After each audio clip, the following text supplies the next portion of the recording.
These are the responses that ChatGPT gave me, and instead of reading them first, let's just highlight the different parts and what they do. Notice that the prompt does not mention utilitarianism at all, and so I do believe that ChatGPT took it upon itself to link those at first, and that is what the red portion is. Next, we have to talk about the two premises that the greatest happiness principle relies on. First of all, we need to define happiness, and then second of all, in green, is what sort of happiness calculus we should use and how that is ethics. Notice that both cases, the AI generated a very similar format, where first in green, they're defining like maximizing happiness, and then they actually define happiness, and then they go back to talking about maximizing happiness, and then there's a little magenta highlighter where they go from like introducing it to justifying it, and then in both cases, the AI justifies it in the green, blue, green. And finally, this bottom section on the bottom of prompt 2, I left unhighlighted because I don't know exactly what the AI is trying to go for here. It says, by focusing on the collective good, Mill's approach aims to foster harmony, fairness, and the well-being of society as a whole. I feel like that can be interpreted as Mill is hoping that people are like more moral, when he really doesn't say that. He's just advocating for like a system of ethics. He's not saying that people should actually follow that and be moral. And I also disagree with the fairness, which I will go into deeper later. That's enough for the similarities, and now for which response explained it better. So first, let's start off with happiness, defining happiness. They each did it very well, and importantly, they touched on the fact that like happiness is just a natural thing for us to seek, which Mill also supports in his chapter 4 by saying, no reason can be given why the general happiness is desirable, except that each person, so far as he believes it to be attainable, desires his own happiness. Sweet. So they're pretty similar on their definitions of happiness, but where they do start to differ is the green, or their happiness calculus.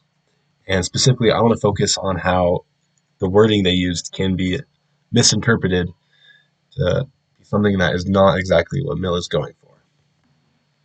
The first wording choice I want to touch on is in the first response, the second part of green, they go like he believes that ethical decisions should aim to bring about the greatest good for the greatest number.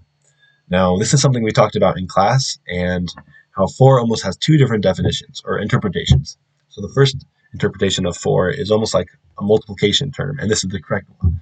Like greatest good and like times the greatest number, and like you're getting this grand sum that should be the greatest. Because like if you want 2 apples for all 5 people, then you need like 10 apples, like multiplication. But the incorrect definition of 4 could be like prioritizing the greatest number over exactly like what those goods are, just the greatest number alone. And we're going to call that like democracy for the sake of this video, because democracy, like the greatest number, just get to decide what's going on. And democracy is not adjacent with like utilitarianism. And so for that reason, using like the greatest good for the greatest number can be misinterpreted, and it is not the best for response 1 to do this.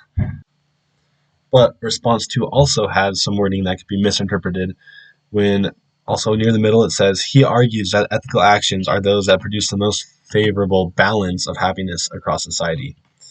Now, the word balance, again, can have two interpretations. The first correct interpretation of balance is that everybody's happiness is taken into consideration equally.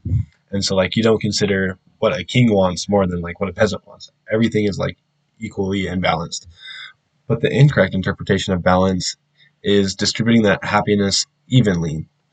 Now, take for example, like there's 2 people, person A and person B. If there's an action that can give like person A 2 points of happiness and person B 2 points of happiness, and then there's one that can give person A 1 point of happiness but person B 4 points of happiness, then utilitarian would say to favor the second because that is simply the greatest amount of good. This relates to our in-class discussion on chapter 5 when we were talking about how if you have a really productive worker, then it is best for him to work like more, because by him working, then you can prevent like maybe 2 other people from working, and then they get to like enjoy their lives and have greater happiness by this one guy being more productive.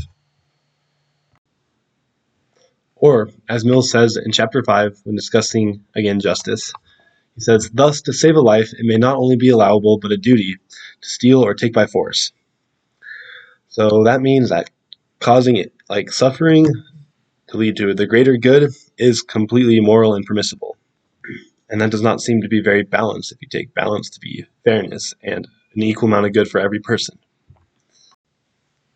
I believe that another flaw that Response 2 has is it calls utilitarianism pragmatic. And pragmatic means like practical. Like, yeah, what's the most practical? And when you're thinking about utilitarianism, you have to think about weighing like all of the consequences of an action and whether or not the grand sum of that was a greater good or a greater bad. I don't think that's pragmatic. Like, picture this. You're a judge with a court, and it's your job to rule whether an action's good or bad. Now, under like deontology or something, you just have a book that's like murder is bad, stealing is like less bad but still bad. Whereas if you were under utilitarianism, you might have to be like, okay, if murder caused like this many dollars worth of like damages and suffering, then it like deserves this many years in prison. Whereas like stealing, exactly how bad was it, and like did it lead to a benefit of the family?